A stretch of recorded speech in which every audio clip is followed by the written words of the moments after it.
Oke, jadi melanjutkan pembahasan yang sebelumnya, pembahasan kali ini kita akan coba mereview lagi tentang larutan ya.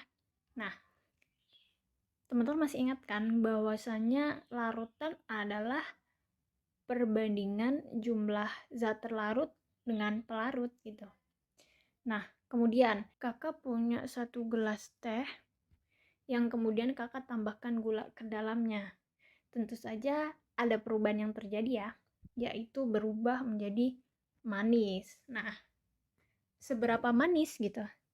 Jadi tingkat kemanisan dari teh tersebut itu bergantung pada seberapa banyak gula yang ditambahkan ya. Jadi makin banyak gula yang ditambahkan, maka teh tersebut akan semakin manis. Nah, banyaknya gula dalam larutan teh inilah yang disebut sebagai konsentrasi gula di dalam larutan. Jadi konsentrasi itu digunakan untuk menyatakan komposisi larutan secara kuantitatif. Dari ilustrasi ini kita bisa mengenal bahwasannya ada beberapa satuan konsentrasi yang bisa kita gunakan untuk menyatakan komposisi secara kuantitatif ya, menyatakan konsentrasi dari sebuah larutan ya. Ada 3, masih ingat kan? Yang pertama ada molaritas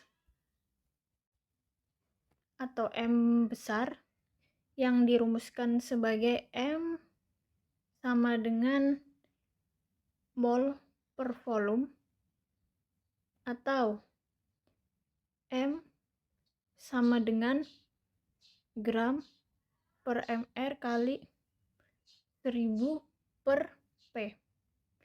Yang kedua ada molalitas ya,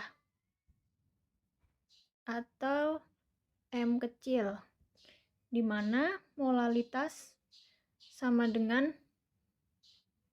mol per pelarut ya dalam kilogram, atau M sama dengan gram per mr dikali 1000 per P.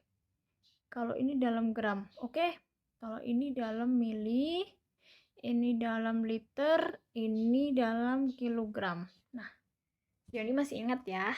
Kemudian kita kembali lagi ke sini. Misalkan kakak terlalu banyak nih masukin gula ke dalam teh tersebut dan ternyata rasanya terlalu manis. Lalu gimana caranya sih biar kakak mendapatkan rasa yang tidak terlalu manis? Ya, benar sekali.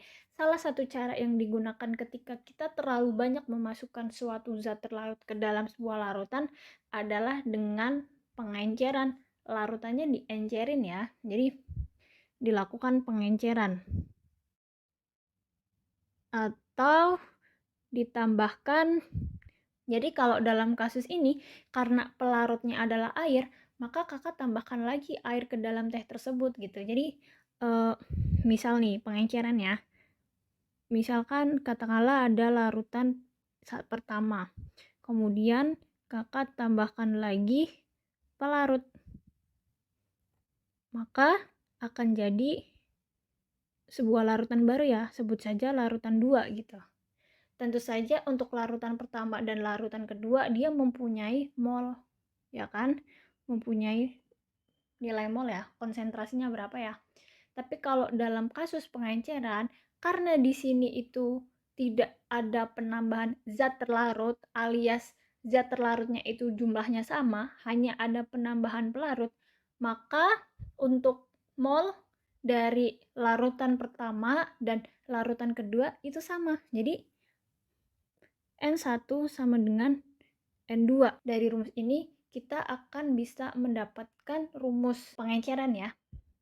Jadi kita tahu bahwa rumus mol itu adalah M kali V ya. Karena ini untuk larutan pertama dan untuk larutan kedua juga sama. M2 dikali V2. Nah, dari rumus ini kita sudah tahu bahwasanya untuk larutan pertama sudah diketahui konsentrasi dan volume larutannya. Kemudian setelah ditambahkan pelarut berarti volumenya bertambah, maka kita bisa tahu konsentrasi dari larutan kedua. Dari sini kita bisa mendapatkan rumus baru, yaitu rumus pengenceran. Nah, selanjutnya, kalau ini pengenceran, bagaimana dengan menghitung campuran? Misalnya di sini kakak punya 2 teh ya, atau sebut saja larutan 1 dan larutan 2. Kemudian kedua larutan itu kakak tambahkan, maka akan terbentuk larutan baru, yaitu katakanlah larutan ketiga. Nah, jadi pada larutan ketiga itu merupakan gabungan dari larutan 1 dan larutan 2, atau campuran larutan 1 dan campuran larutan kedua. Dari ketiga larutan tersebut pasti dia mempunyai mol masing-masing ya, ada konsentrasinya ya, N, N, N. Dia punya masing-masing mol ya.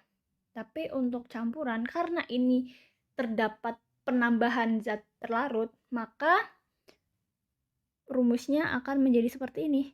N1 ditambah N2 sama dengan N3. Jadi zat terlarut dan pelarut dari larutan 1 dan larutan 2 akan digabung, dicampur membentuk larutan ketiga. Seperti itu. Jadi rumusnya untuk campuran, menghitung campuran adalah M1 dikali V1 ditambah M2 dikali V2 sama dengan M3 dikali V3. Oke, jadi di sini kita mendapatkan satu rumus baru, yaitu rumus menghitung campuran.